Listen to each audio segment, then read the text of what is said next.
Lever Brothers, makers of Lux Toilet Soap, the Screen Star's own beauty soap, spray, and other fine products, bring you the Bob Hope Show.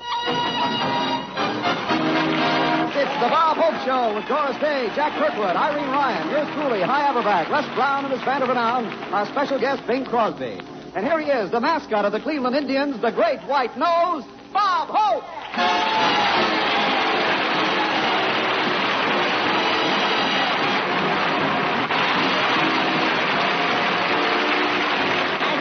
Thank you, Indians. How do you do, ladies and gentlemen? This is Bob back in Hollywood on the first day of Spring Hope, telling you all that at long last, spring is here, the romantic season we all hold dear, when a young man's fancy turns to what Alvin Barkley's been thinking about all year.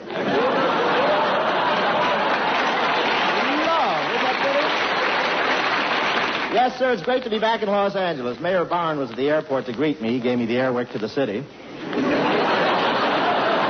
And Paramount had a bunch of big shots waiting for my plane, but they all missed. When I arrived back, I heard 3 bands playing and saw 15 giant searchlights. I said, in my honor? A guy said, no, they just opened a salami counter in the Rexall drugstore. I've been playing in vaudeville the last 3 weeks, and the audiences were wonderful. I won't say how they received me, but after the first show, I took out insurance with Prudential.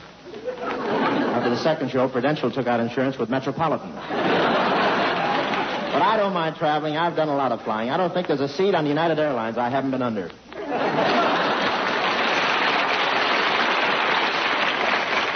When we took off from New York, the stewardess belted me into my seat. I still don't know what it was that I said to her. But it was a great trip. That sort of sneaks up on you, doesn't it? Then you hate yourself for staying there. We had a wonderful trip. Les Brown's boys really love to fly. You should have seen him arriving at the airport and climbing to 15,000 feet. And Les calling him back to wait for the plane. You know, when you... Thank you. I think I'll work this way for a while. You know, when you travel with a band, you find out what a great union the musicians have. Instead of an airline hostess, we had Petrillo in a tight skirt. Les Brown is looking for a new tuba player. The old one was used to traveling by bus and got out to stretch his legs over Syracuse. And we almost lost Eddie, the sax player, over Ohio. A flying saucer went by, and he leaned out of the window and tried to drink out of it. It was so smoky inside the plane, an eagle flew along for 300 miles looking in a window. He thought it was television.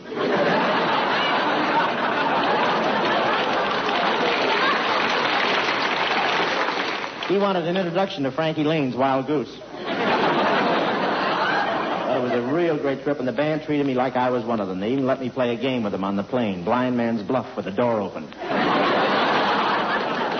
You know, the Cleveland Indians are here in the audience tonight to see the show, and we certainly want to welcome them. It's nice to see you, boys. You know, the boys are in town for spring training. That means no drinking, no smoking, and no girls. Look at their condition. Digger Odell's been following them with a basket for 3 days. The Indians are a wealthy team, you know. They don't lay off during the winter. They run around the country yelling, Pontiac, fine car.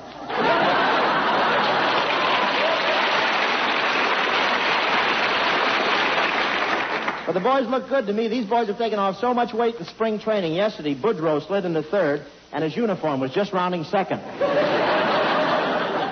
But I love baseball. Where else could you find 18 men running around on a diamond except in Ali Khan's house?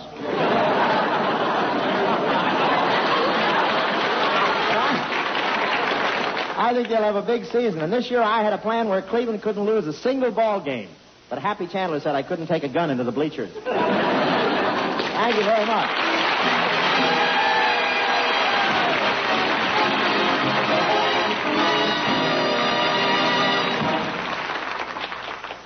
You know, Hi, I think dress-up parties are so much fun. Well, Doris, a man always thinks formal dress is too much trouble, but then it is nice to see the ladies looking their prettiest. You should have been at the party I went to the other night.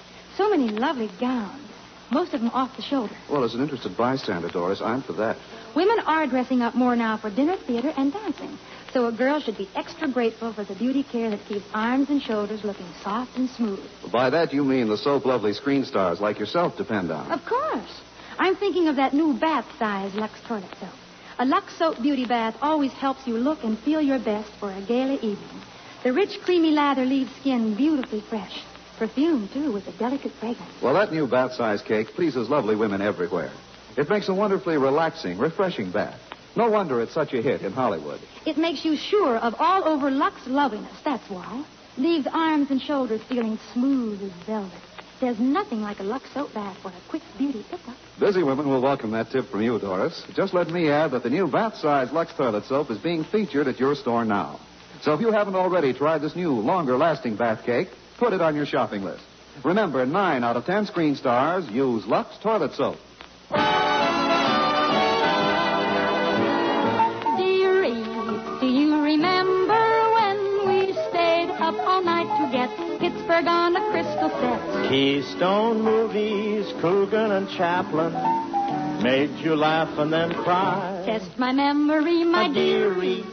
Do you recall when Gilda Gray did the shimmy shake? And that was the start of the Frisco Quake. Dearie, life was cheery in the good old days gone by. Do you remember? If you remember, Well, dearie, you're much older than I.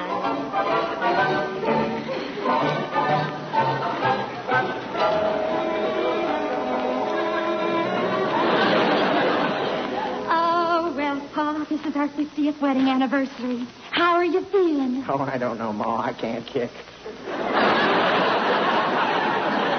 Well, why not? At my age, my leg's liable to fall off.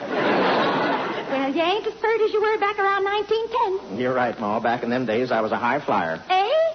I said I was a high flyer. Yeah. But about 5 years ago, one of your motors conked out. Oh, don't forget, I've been bucking a headwind.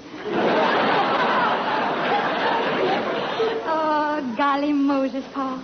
I never thought I'd wind up marrying you. Yeah, it sure was a long time ago. Dearie, do you remember when most gents owned a pair of spats, wing collars and derby hats? Well, I'm all set for meeting a cutie. One of them ought to come by this corner any minute. I think I'll take off my chicken inspector badge and put on that new one. It says, squeeze me, kid, I'm a lemon. No, maybe I better wear the other one. It's jazzier. It says, they call me Kid Pepper. You can't shake me. Better than fit Newton stuff. There comes a little cutie now. Hi there, chicken. Where'd you get those goo eyes? Well, aren't you the fresh one? But where have you been all my life? Where have I been? I'm like the fat lady who took off her girdle. I've been all over the place.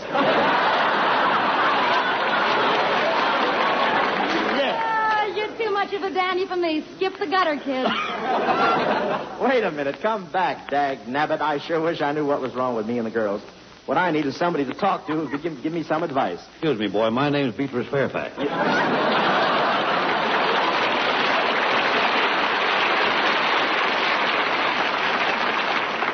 What do you want? I noticed that chickens give you the go-by, and I'm going to help you. I'm selling a perfume here that really gets the dames. Is it powerful? Powerful. You've heard of one called Conflict, and then there's one named Surrender, another one called I Give In. Yes. This one's called Hello, Operator, Get the Police. Will it attract women to me? Like a bear is attracted to honey. I use it myself. Well, did you get lots of girls? No, but I met a beautiful grizzly. Just put that in your pocket, boy. That'll be $1. You got any more money? Yep. Then here's something else you'll need. It's a book called What Every Young Man Should Know. What every young man should know. Yeah, that'll be $1.50. And here's another book you ought to have. It's called What Every Young Girl Should Know. Well, why do I need that? If you're going to ask the questions, you ought to know the answers.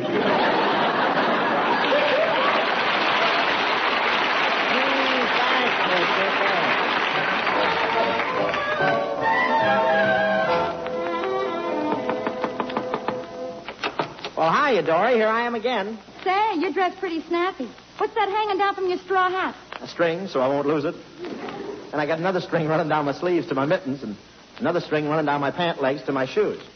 Gee, it must make you feel like a jumping jack. Yeah, yesterday I tipped my hat to a lady and shinnied up a telephone pole. Well, Robert, you might as well come in. We going to get cuddly tonight, or is your mother home? She's here, but I don't think she'll bother us. Doris? Who's that just came in the front door? It's Robert. Did he bring his bicycle in the front room like he did last time? No, he didn't bring his bicycle in the front room. Hurry up, Dory. Give me a kiss before she comes in.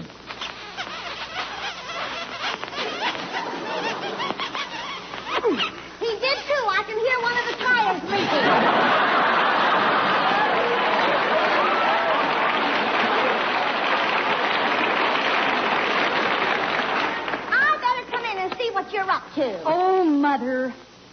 want to talk to Robert. Now, see here, young man. You've been sparking with my daughter for 2 years. Well, what about it? Well, your prospects aren't any too good. Doris could be going with a banker, and she knows an architect who just built a big, expensive building. What kind of a job is it that you've got? In a bakery draining jelly out of yesterday's donuts.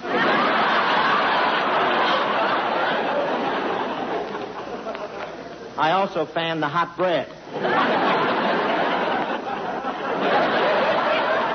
And I give loyalty tests of the Russian rye.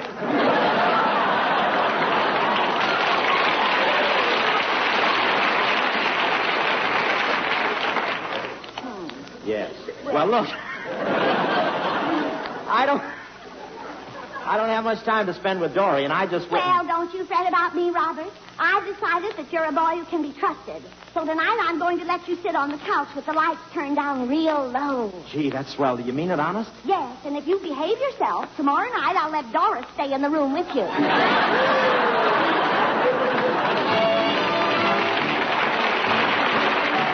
When we waltzed to the Susie band, my, wasn't the music grand.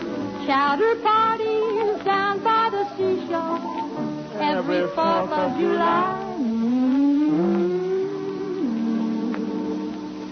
Robert, this is the last time I'm coming to Coney Island with you. You've just been sitting here on the beach ogling all the girls in bathing suits. I have not. You have, too. All afternoon your eyeballs have been going in and out with the tide.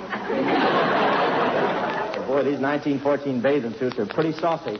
Well, men's suits are, too. Look how daring yours is. The sleeves only come down to your elbows. And I can see right through those buttonholes in your leather leggings. Well, it's pretty handy in the water. The back end opens up into a lobster trap.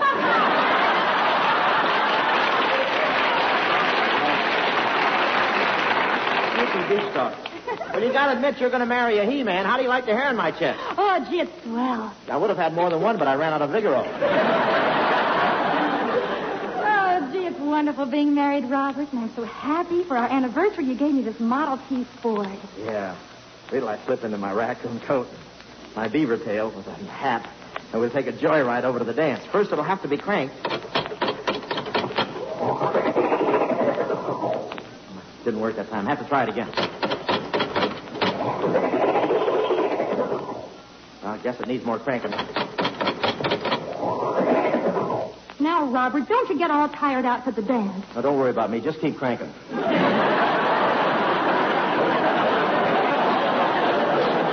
Sure is some bus, huh?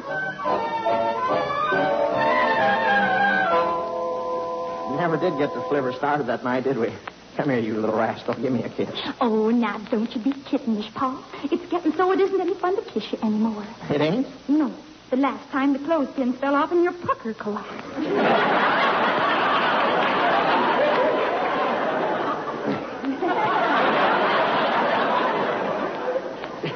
You ain't sorry you married me, Ma, are you? No, Robert. I've been happy every minute of the time. It's just been one long honeymoon. I was just thinking the other day. Here you are, 78 years old, but you've got the zip and the pep of an 18-year-old boy. Yep. You got the pep of an 18-year-old boy? Yes, why? I'm a scout for the Cleveland Indians. You remember, if you remember, well, dearie, you're much older than I.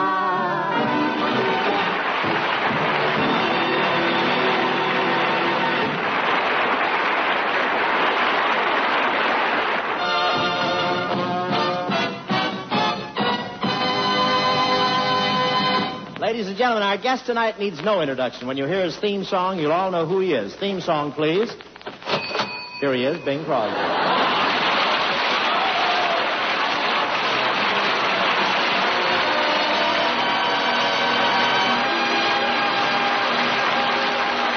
The night is like a lovely tune. Beware, my foolish heart, how white the ever-constant moon. Take care, my foolish heart. There's a line between love and fascination. that's hard to see on an evening such as this. For they both give the very same sensation when you're lost in the magic of a kiss. Her lips are much too close to mine. Beware, my foolish heart. But should our eager lips combine, then let the fire start. For this time it isn't fascination or a dream that'll fade and fall apart. It's love. This time it's love, my foolish heart.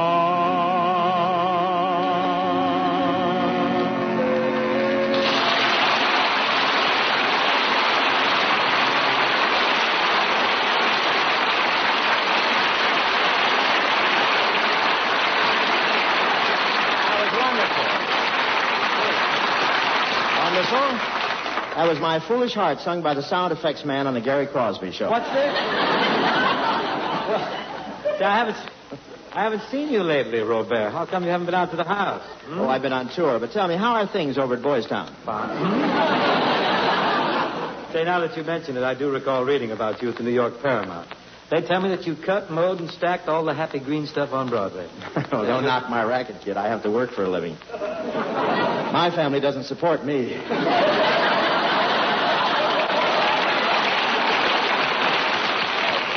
I must tell you, Hydrogen Head, I read about you breaking all those records. I'll tell him when he comes. All those records you broke at the New York Paramount. You were a smash. You must come back loaded with loot. How much have we got? I'm empty. After taxes, I didn't even have enough left to pay my bill at the Waldorf Astoria. You did? Well, what did you do? I'm going to have to work it off. You mean? Yes, you're looking at the head flower girl for Elizabeth Taylor's wedding. I want to be the page boy. Carry the train. You must have had a pretty rough time on March 15th yourself, Gramps. Tell me, how'd you feel when you saw your income tax bill? I felt like President Truman when that boat started rocking. Tell me something, though, Flaxseed. Where did you... Flaxseed, I'll be back. I want to look that up. Don't go away. Come back here. Tell me, where did you assemble all the energy? The energy enough to do to 6 shows a day for 2 weeks, and then you fly around the country doing one-night stands after that. Well, after all, some of us are not quite as old as some others I could mention, who are much older than some of us, aren't you? You're falling apart, Dad. You're going to pot. Just look at that stomach. What do you do, buy him by the carton? Well, since you've turned the conversation physique-wise, there's something about yours that puzzles me. What is it? Are those your hips, or are you carrying a lovely bunch of coconuts? What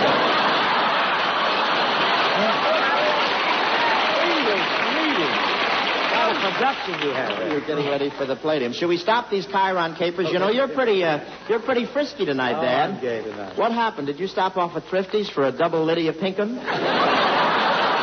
Only one to a customer. 2 straws. Anything exciting happened while I was away? Exciting? Well, my new picture just came out. I know, I saw it, and there's one thing I'm curious about. What's that? Wasn't that an unusual name they gave you, Francis? Now, see here, Sagmop. Francis is that picture about the talking mule. Oh, I'm sorry. The ears fooled me. I apologize. I apologize to Francis. Actually, friend, I haven't been around Paramount too much myself lately. After I finished Riding High, which incidentally has its world premiere April 1st at Front Royal, Virginia. Take your time. We're not going Well, right after I finished that picture, Doc Stevens hit me with that shiver here, you know. He did, really? Say, incidentally, it was very nice of you to pay me the visit in the hospital. I appreciate it. We had laughs that day, didn't we? I'll never forget it if I live to be 100. Again. But really... I'm glad your operation went okay and they got through your money belt, Dad. I really am. 7 layers. First class. Still has the big bills. Go ahead. Everything was fine. It was just fine. Of course, I did have a bit of trouble when they first wheeled me into the hospital. What do you mean? Well, the nurses saw the name Crosby, and automatically they rushed me to the maternity ward. Well, I'll never forget that afternoon I came to visit you.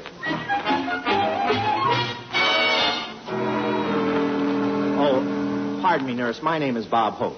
Oh, yes. Plastic surgery is right down the hall.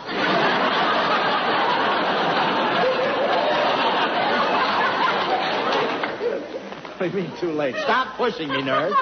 Stop pushing. I'm here on a visit. I'd like to see Bing Crosby. Crosby? What does he look like? Well, he's got a light complexion, blue eyes, What color is his hair? skin.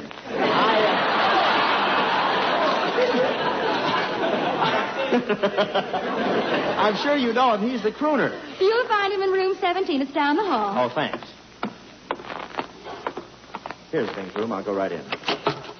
9,781, 9,782. Bing, put away your wallet. Playtime is over. You've got a visitor. Boy, did I have a tough time finding you. You had an appendectomy, huh? Yes, Well, what are you doing here in the tonsil ward? Well, it's very simple. I had my appendix transcribed for release at a more convenient place.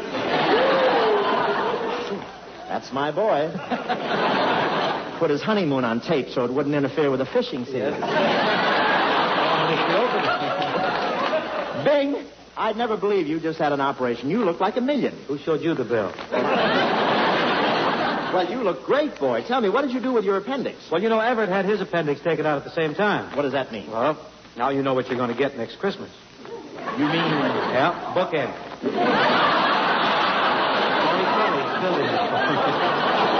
With a fringe on? Yeah. But you brought me a gift, Robert. You shouldn't have brought me this. Why did you Bing, do it? I had to. After all, you're not and sick such very a often. big package, too. Wheel it in. Oh, I can't wait to open this. I'm going to unwrap it right now. You sound like Burl. You sound like Burl's mother. Wheel it in. Bring in my package for him. You're going to unwrap it right now. Yes. Right in All front right, of me. I am. All right. Oh, well, just what I needed, a new golf tee. Well, don't look so disappointed. It's not just an ordinary tee. It's the one they stand Mickey Rooney on during his love scene. Say, well, you don't look too comfortable, Flap. Can I do anything for you? Oh, yeah. I wonder if you could help me sit up and crank up the bed, huh? Oh, sure, man. There you are. Now I'll crank up the bed.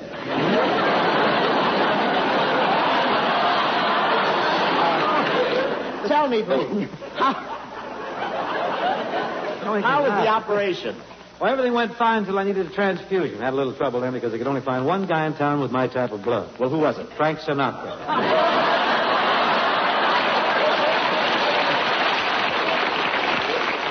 Well, how did it work out? Oh, it was murder. It was awful. When they hooked us up together, Frankie's veins sucked 2 quarts out of mine. I was a patient. He laid down, I got up and went home. That must be solid acidophilus. Say, Bing, how about it? I've been here 5 minutes and you haven't shown me your operation yet. Come on, kid, unveil. Now, look out. Look out. Come on. Now, look I out. want to see it. You're wrinkling my nightie. Oh,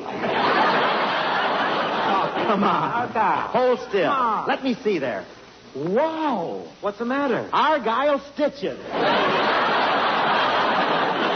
I didn't want to look like a tramp in my bare midriff bathing suit. Well, I want to thank you again for coming to see me, Bob. I only wish you'd told me you were going to be here. Why? It's simple, Charlie. If I knew you were coming, I'd have baked a cake. Baked a cake? Baked a cake. Baked a cake. If I knew you were coming, I'd have baked a cake. How'd you do? How'd you do? How'd you do? Had you dropped me a letter, I'd have hired a band. The grandest band that I could find in the land. Had I dropped you a letter, you'd have hired a band. Les Brown's band. No kidding. Just read the welcome mat for you. The Duke band, huh? I don't know where you came from, 'cause I don't know where you've been. That's real nice. Well, look, young man with a horn, I want to tell you it was nice of you to come to see me. And I want to thank you for that gift that you sent me before my operation. Oh, it was nothing. But what am I supposed to do with a pink satin bed jacket? Well, my sister wore it, and she had a baby girl. I thought maybe to bring you the same luck. If I knew you were coming, I'd have baked the cake. Hired a band. Goodness sake, if I knew you were coming, I'd have baked the cake. How'd you do? How'd you do? How'd you do? For